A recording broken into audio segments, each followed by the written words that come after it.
Hello friends, कैसे हो आप सब। तो आज हम जो टॉपिक पढ़ने वाले हैं वो लास्ट टॉपिक से कम रिलेटेड है, संबंधित है बिल्कुल।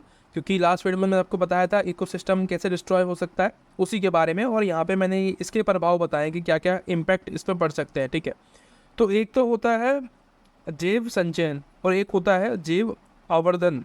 ठीक है, तो ये शब्द है, इनके अलग अलग मतलब है। कभी भी आपको प्रीलिम्स में पूछ लेता है कि बताओ क्या होता है इसका मतलब, तो आपको नहीं पता होगा तो दिक्कत हो जाएगी। आपको पता होना चाहिए पूरा एक फॉर्मेट के अंदर। ठीक है, इसमें क्या होता है किसी भी इकोसिस्टम में, इकोसिस्टम मतलब जल या थल, किसी भी जगह पे, ठीक है, लैंड पे या वाटर के अंदर, प्रदूषण पदार्थ की जो मात्रा अगर बढ़ जाए, मैंने आपको बताया था लास्ट वीडियो में कि जो प्रदूषण पदार्थ होते हैं वो कैसे आते हैं।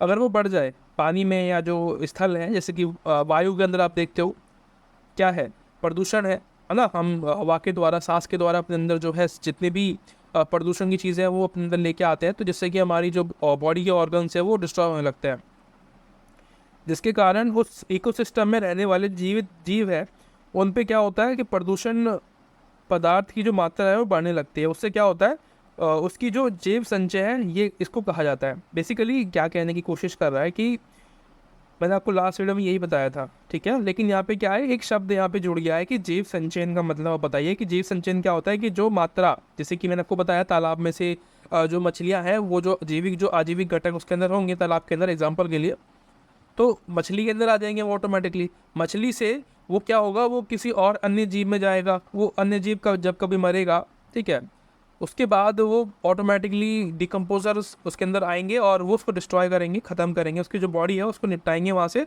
और वो सारे जो है ज़मीन के जो सॉइल है उसके अंदर चले जाएंगे। उससे क्या होगा, वहाँ पे कोई पौधा उगेगा फ्यूचर में, उसकी वजह से क्या होगा, उस पौधे के अंदर ऑटोमेटिकली वो जो प्रदूषण है, जो रसायन है, जो केमिकल है वो पाया जाएगा, है ना। हम बोलते हैं ना कि प्लांट्स में ये सब कैसे आ गया, तो वो ऐसे आता है, ठीक है, क्योंकि ये इकोसिस्टम का पार्ट है। इकोसिस्टम में आप ये नहीं कह सकते कि भाई अगर मैंने धुआं निकाला तो इससे क्या होगा, बहुत कुछ होता है, ठीक है।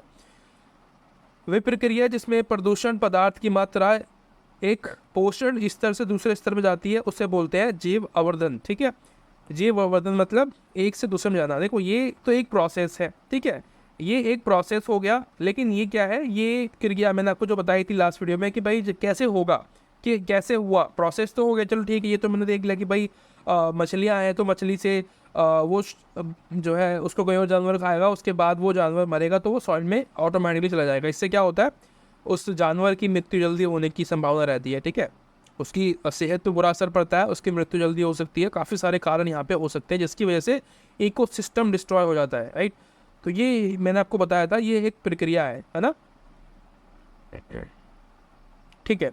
जिससे क्या होता है, प्रदूषण पदार्थ जो है प्राथमिक पोषण स्तर से शीर्ष उपभोक्ता तक पहुंचता है ना। शीर्ष उपभोक्ता आपको बताया था मैंने, शेर चीता जो है ये शीर्ष उपभोक्ता के अंदर आता है। शेर चीता या फिर जो ह्यूमंस है ये शीर्ष उपभोक्ता हम इनको मान सकते हैं, ठीक है। अब मैंने आपको बताया था कि भाई जो ह्यूमंस होते हैं ज़रूरी नहीं है कि वो सिर्फ नॉन वेज खाए या वेज खाए, दोनों खाते हैं।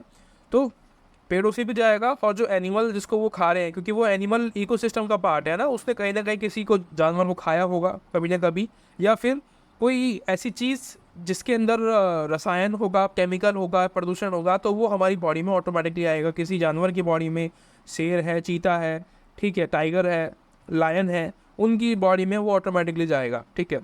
अब ये क्या है, ये आपको हर जगह देखने को मिलता है, सिर्फ जल के अंदर नहीं है, ये थल के अंदर भी है, ठीक है, यानी कि जो लैंड है वहाँ पे भी आपको ये सिस्टम देखने को मिलता है, ठीक है। ये प्रदूषण या रसायन जीवों पर नकारात्मक प्रभाव डालते हैं, जिससे कि उनकी मृत्यु का कारण भी बनते हैं ये लोग, ये जो रसायन होते हैं ये, ठीक है। आज का वीडियो इतना ही था, छोटा सा था, ताकि आप जो है वीडियो को कंप्लीट कर पाए जल्दी जल्दी और दिक्कतें ना आए आपको, क्योंकि लंबी वीडियोज़ में कोई देखता नहीं है, फिर कोई आपको जो प्रोडक्टिविटी है वो नहीं मिल पाती लंबी वीडियोज़ में, ठीक है। मिलते हैं अगली वीडियो में, तब तक thank you so much, bye bye.